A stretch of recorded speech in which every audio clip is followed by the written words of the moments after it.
Good morning, students. Earlier, in chapter number 16, our constitution, we have done the meaning, framing, and need of the constitution. Today, we will discuss the meaning of the preamble, means कि preamble का meaning क्या है, which is the very important part of the constitution. It is a question of 3 marks. What is preamble? Next, describe the idols of the constitution. Means constitution के different idols कौन से हैं, ये किन idols के ऊपर based है, like sovereign, socialist, secular, etc etc, कौन कौन से इसके idols हैं. Next, the list of the borrowed features of Indian Constitution. Means कि इंडियन कॉन्स्टिट्यूशन के ऐसे कौन से फीचर्स हैं जो इसने दूसरे देशों के कॉन्स्टिट्यूशन से बोरो किए हैं. इसको बैग ऑफ बोरोइंग कॉन्स्टिट्यूशन क्यों कहा जाता है. स्टूडेंट्स, ये आप सब जानते हैं कि किसी भी बुक के फर्स्ट पेज को उस बुक का प्रीफेस कहते हैं. प्रीफेस मीन्स कि वो चीज़ जिससे हमें ये पता चलता है कि उस बुक का क्या कंटेंट मटेरियल है, चैप्टर नंबर्स कितने हैं, कौन कौन सा चैप्टर इंक्लूड है, कौन कौन से पेज पे है. Same like that students, when we will open our book of constitution, then the first page of our constitution is known as preamble. Preamble means, in other words, the first page of the constitution. ठीक है, it is the beginning of the constitution. ये हमें उसके बारे में बताता है कि उस बुक में हमारी कॉन्स्टिट्यूशन जो supreme law of the land है उसमें क्या है. स्टूडेंट्स, हमारी बुक जो है उसमें जो भी चैप्टर है उसके बारे में हमें इसके इंडेक्स से पता चलता है.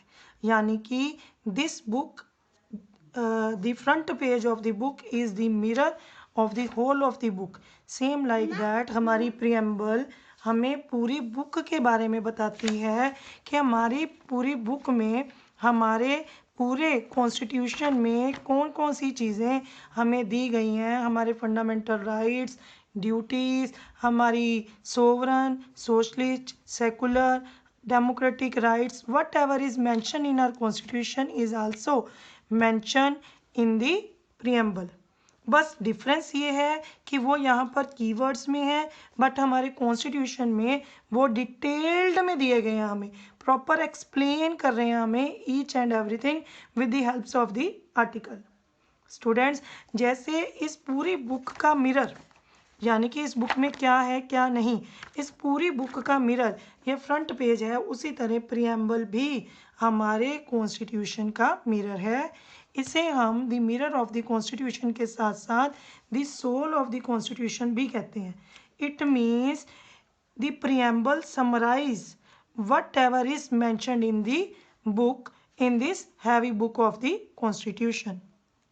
स्टूडेंट्स, जैसे हमें एग्ज़ाम में हमें चैप्टर की back exercise, in between the questions, matchings और एमसीक्यू आते हैं, मगर कभी भी ये नहीं आता कि चैप्टर का नंबर क्या है. This chapter is on which page number and what is the serial number of that particular chapter. Same like that, our preamble is non-justiciable. It means we cannot go to the court if something is there which is not given to us. Means जो preamble है ये एक vision है हमारे constitution के लिए कि हमने कैसा बनना है, एक ड्रीम है हमारे भारत को कैसा होना चाहिए. मोर ओवर स्टूडेंट, जैसे हर चैप्टर जो है आपकी बुक में आपके मेंटली लेवल के अकॉर्डिंग मेंशन किया गया है, आपकी एज के अकॉर्डिंग मेंशन किया गया, उसी तरह हमारी जो प्रियम्बल है उसमें whatever is mention that is mentioned according to the circumstances of our society. Secular word is mention there, socialist is mention there. It means कि प्रियम्बल जो है हमारी वो हमारी समराइज होने के साथ साथ हमारे ऑब्जेक्टिव्स, फिलॉसफी और विज़न को भी शो करता है. सो at the end we can say that कि preamble is the mirror of the constitution, soul of the constitution. In the beginning it is mentioned and it is the main part of the constitution which is adopted on 26th November 1949 by our Constitution Assembly.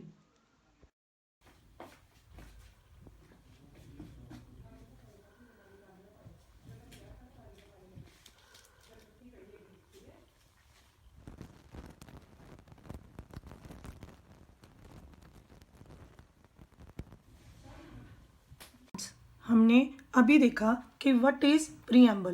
Preamble means the introduction of the constitution, means the first page of the constitution, and it is also known as the tone of the constitution. It is based on the objective resolution. जो हमने day 2 में किया था, it is based on the objective resolution which was drafted by Pandit Jawaharlal Nehru. And what was the resolution? Like commitment to the democracy, ending the exploitation, clothing the need, and feeding the starved. And they all are adopted by our Constitution Assembly at the time when they will frame our Constitution. And all things which are mentioned in our Constitution, there are so many keywords, they all are the dreams and aspiration of the founding fathers of our Constitution Assembly. Means कि जब हमारा Constitution बनाया गया तो हमारी preamble में वो सब कीवर्ड्स को लिखा गया जो हमारे कॉन्स्टिट्यूशन मेकर्स चाहते थे. Its first keyword is sovereign.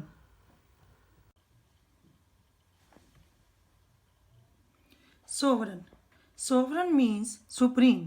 India is a supreme country. Internally and externally it is free to take its own decision without any force and influence of any other group or people, and it is free to maintain its own foreign policy. Means supreme बेटा sovereign. Sovereign का मतलब होता है supreme. जैसे God supreme है, हम सब उनकी हर बात को मानते हैं. We can not say no to our god. Same like that हमारी कंट्री भी सोवरन है, जो देश के अंदर और देश के बाहर अपने डिसीजंस खुद लेती है. हमारे देश के अंदर इस समय लॉकडाउन चल रहा है, मगर हमारे लॉकडाउन का डिसीजन जो है नरेंद्र मोदी का, वो देश का अपना डिसीजन है. It is not influenced by any other country to us. Same like that जो हमारे लॉकडाउन के अनुसार हमारे देश के अंदर जो डेली डीसी की व्यूज़ आ रहे हैं, उनकी पॉलिसीज़ चेंज हो रही हैं, वो सब हमारे देश के लोगों के द्वारा, हमारे नेता के द्वारा हमारे देश के अंदर इम्प्लीमेंट की जा रही हैं. So sovereign means when our country is free internally as well as externally to take its own decision. बेटा 1947 से पहले when the Britishers were ruled over us, उस समय क्या था? हमारी कंट्री तो कंट्री थी, बट हमारे ऊपर रूल किसका था? ब्रिटिशर्स का. तो हम उस वक्त सोवरन नहीं थे. आफ्टर 1947 15 अगस्त वी ऑल बिकम इंडिपेंडेंट. ठीक है, हमें स्वतंत्रता मिल गई, हमारी कंट्री को सोवरन वर्ड साथ में मिल गया. Sovereign means full freedom.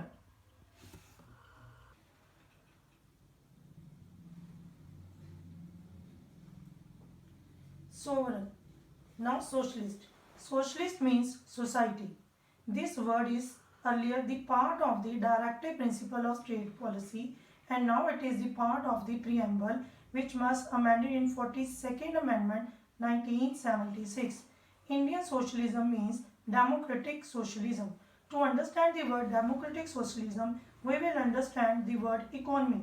There are three types of economy. First is capitalist economy, second mixed, and third is socialism economy. Capitalism economy means when everything is in the private sector. Socialism means when everything is under the control of the government sector. And mixed economy means it is the mixture of the both, the capitalist and the socialist economy. In India, the capitalist economy is not possible.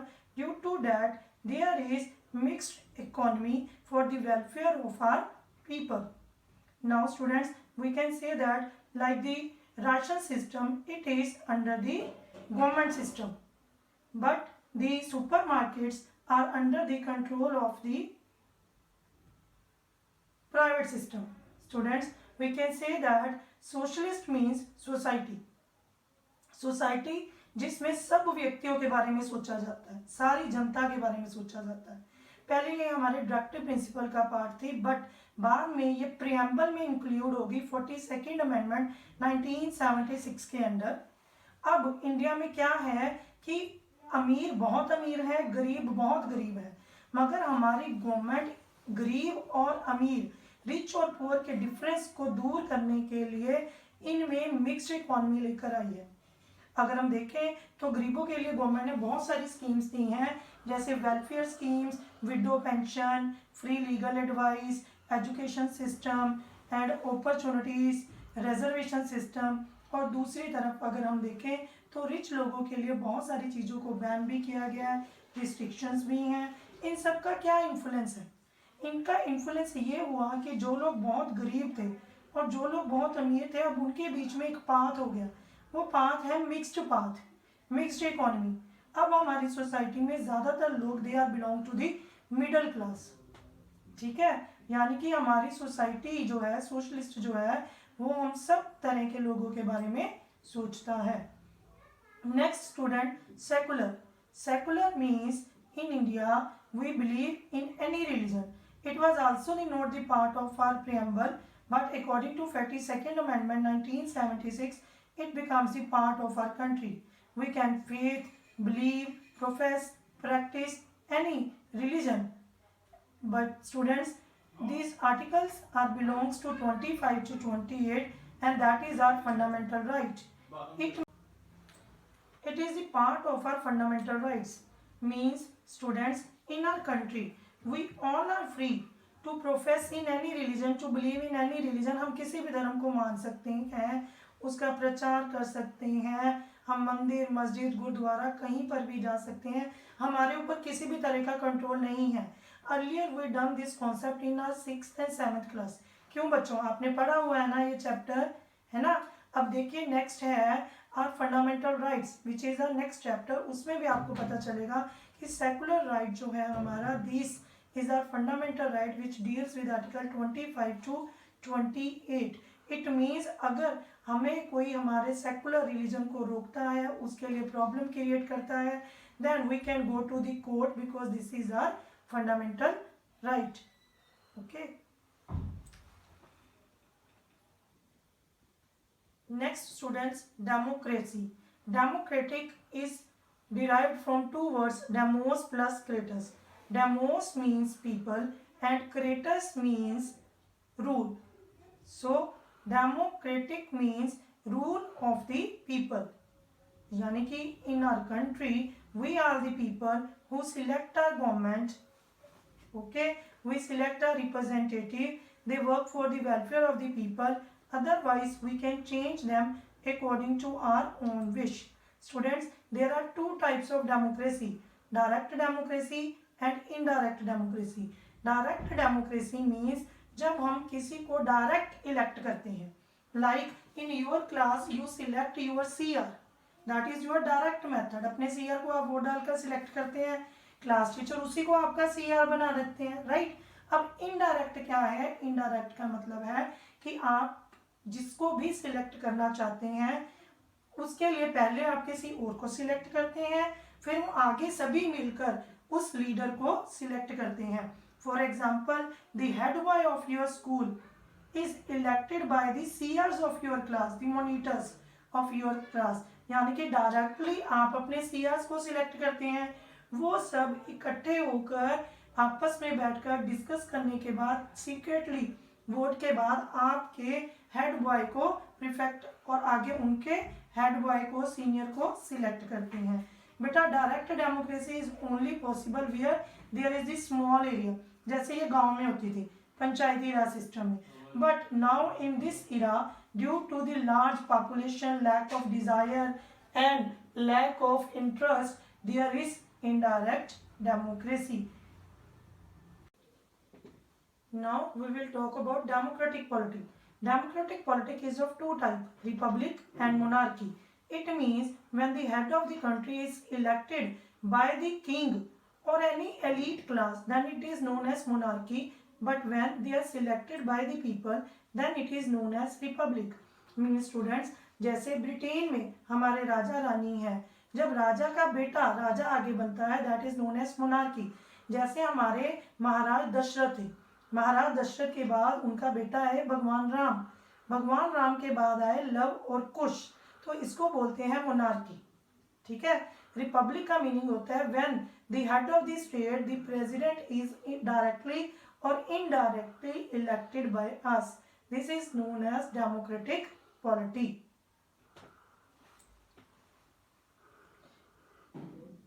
Next is student justice. There are three types of justice in our country, that is social, economic and political.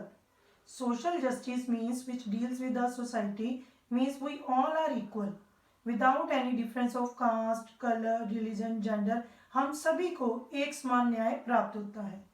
Economical means when in India all the rich and the poor people, we all have the rights and equal rights, there is no discrimination between us. Political means when we all have the right to vote, to elect our leaders, to elect our representatives with the voting system without any discrimination. Next student, there are three words of liberty, equality and fraternity. They are borrowed from the French Revolution. It means in India we have the freedom of thought, expression, belief, faith and worship. They all are mentioned in our fundamental rights. It means if something wrong done with us, then we can go to the court to protect our fundamental rights. Next is equality. There is civic equality, means in a society we all are equal. Due to that there are Article 14 to 18, there are some articles which provides that equality, like Article 14, Article 15, then Article 16,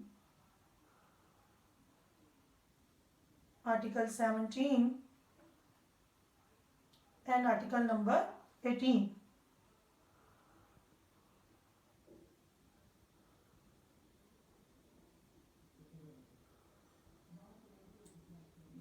It means the article number 14 explain us that there is equality before law. It means in India we all are equal in front of law. There is no discrimination. अगर कोई चलान करता है तो सबको equal fine ही पे करना पड़ता है। ये नहीं है कि लड़कियों के लिए फाइन कम है, उनको हेलमेट के लिए मना किया गया। No, we all are equal. Next is article 15, prohibition of discrimination on the grounds of religion, race, caste, sex, place of birth, यानी कि किसी भी तरह का भेदभाव नहीं है। बेटा देखिए, जब हम एडमिशन के लिए जाते हैं किसी स्कूल में, वो हमसे क्या देखते हैं? वो यही देखते हैं ना कि हमारी परसेंटेज और मार्क्स क्या है। They are not demanding and they are not asking us that which is your religion, what is your caste and what is your place of birth. That is none of their concern. उनका concern matter सिर्फ आपके mental level के साथ है कि आप किस class के स्टूडेंट हैं, आप किस क्लास से पढ़ के हैं। Next is equality of opportunity in matters of public employment. It means कि पब्लिक एम्प्लॉयमेंट के वक्त आप सबको इक्वल अपॉर्चुनिटी है, आप सब इक्वालिटी के साथ अपने फॉर्म को फिल कर सकते हैं। ये नहीं है कि आपको कहा जाएगा कि आप सिख हैं, आप अपना फॉर्म नहीं फिल कर सकते, आपका जो जेंडर है वो फीमेल है, या फिर आप इस लैंग्वेज को बोलते हैं। No. Next is abolishment of untouchability. Untouchability means छुआछूत की भावना। बेटा आपने अपने 6th क्लास की बुक में भी पढ़ा हुआ है कि महात्मा बुद्ध के टाइम भी और ये अनटचेबिलिटी होती थी, और हमने देखा है कि उस समय 4 कास्ट होती थी, ब्राह्मण, वैश्य, क्षत्रिय, शूद्र। ठीक है, तो शूद्रों के साथ अनटचेबिलिटी को खत्म किया गया, और अगर हम इसको कंटिन्यू में रखते हैं then government are fine us rupees and can punish us. The last is abolishment of titles. Abolishment of titles means कि हम उपाधियां नहीं ले सकते। ठीक है, टाइटल नहीं ले सकते किसी और फॉरेन गवर्नमेंट से। अगर हम लेना चाहते हैं तो या तो कोई वो सोशल वर्क होगा या फिर according to the permission of our government. Next equality is the political equality. Political equality means we are free to contest election after the age of 21 or whatever is the age limit of any particular thing, then we all are free without any discrimination. We all can give vote to select our candidates. We all can select them according to their prospectus, according to their work. Next is economic equality. Economic equality means rich and poor, male and female, we have equal payment for the equal work.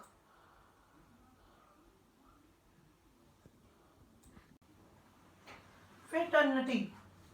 Fraternity means unity. यानी कि हमारे देश में भाईचारा, सब लोगों के बीच में भाईचारा हो. We all are belong to different caste, colour, religion, language. तो इस भाईचारे को प्रमोट करने के लिए, एक ऐसा बुके बनाने के लिए जिसमें सारे कलर्स के फ्लावर हैं, हमें सिंगल सिटीजनशिप दी गई है. इसका मीनिंग ये है स्टूडेंट्स कि we all are the part of India, but single citizenship means there is not different double citizenship like the USA. हम सब स्टेट में इक्वल हैं. अगर आप फॉरेन जाते हैं, कोई आपसे कहता है कि you belong to which country, you said I am Indian. It means you can not say that I am from Punjab, I am from Kerala, I am particular state. Means कि डबल सिटीजनशिप का अर्थ नहीं दिखाया जाता, सिंगल सिटीजनशिप. इसके comparative in USA there is the double citizenship. And next is student our fundamental duties. Fundamental duties का meaning है कि हमारे संविधान में ये लिखा गया है, मेंशन किया गया इन फंडामेंटल ड्यूटीज कि हम सब ने यूनिटी, इंटेग्रिटी के साथ रहना है ताकि हमारा भारत भी गौरव करे, उसको भी सक्सेस मिले, हमें भी सक्सेस मिले. हम सब यूनिटी और इंटेग्रिटी के साथ आगे चले. बेटा earlier this word was not mentioned in our constitution, but article 42 amendment के साथ 3 वर्ड्स इसमें ऐड किए गए, socialist, sovereign and integrity.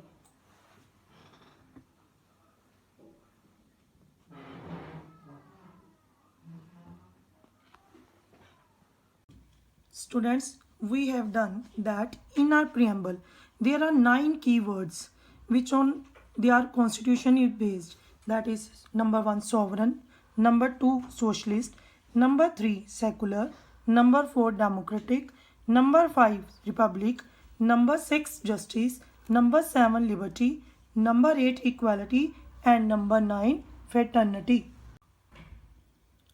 Dear students, the first word of the preamble is we, the people of India. We have borrowed these words from the Constitution of the USA. This shows us the principle of sharing. At present time हम देख रहे हैं कि जैसे corona virus कोविड-19 हमारे देश में फैला हुआ है और यूएसए जैसे कंट्रीज हमसे मलेरिया जैसी मेडिसिन्स और बाकी मेडिसिन्स की डिमांड कर रहे हैं और इंडिया उन्हें प्रोवाइड कर रहा है. सेम लाइक दैट बहुत टाइम पहले we the people of India word हमारे कॉन्स्टिट्यूशन ने यूएसए के कॉन्स्टिट्यूशन से बोरोड किए थे. It means there is the relationship of give and take. So we the people of India means हमारा जो कॉन्स्टिट्यूशन है, we means we people without any discrimination, we all the people of India, यानी कि हमारा जो constitution है उसका source क्या है? उसका सोर्स है हम लोग, हम सब, हम सभी लोग, चाहे वो जनरल हैं, SC, ST, caste, culture. For example in Kerala there are very less people those who are Hindus, but in our country there are so many people those who are Hindus.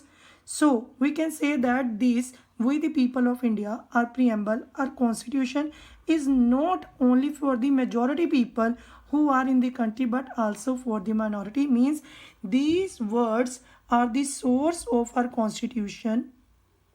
These words represent the power of the people.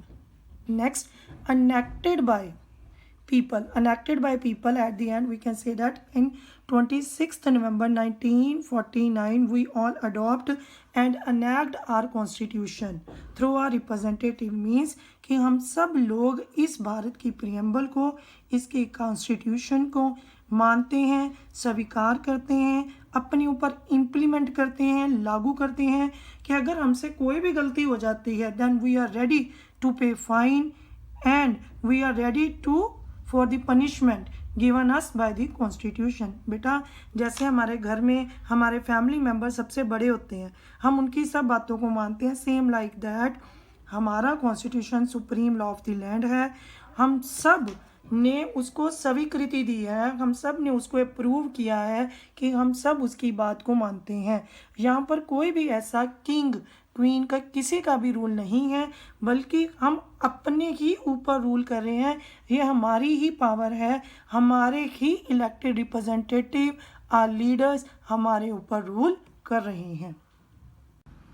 We, the people of India, having solemnly resolved to constitute India into a sovereign, socialist, secular, democratic republic, and to secure to all its citizens justice, social, economic, and political liberty of thought, expression, belief, faith, and worship, equality of status and of opportunity, and to promote among them all fraternity, ensuring the dignity of the individual and the unity and integrity of the nation. In our Constitution Assembly, this 26th day of November 1949, do hereby adopt, enact, and give to ourselves this Constitution.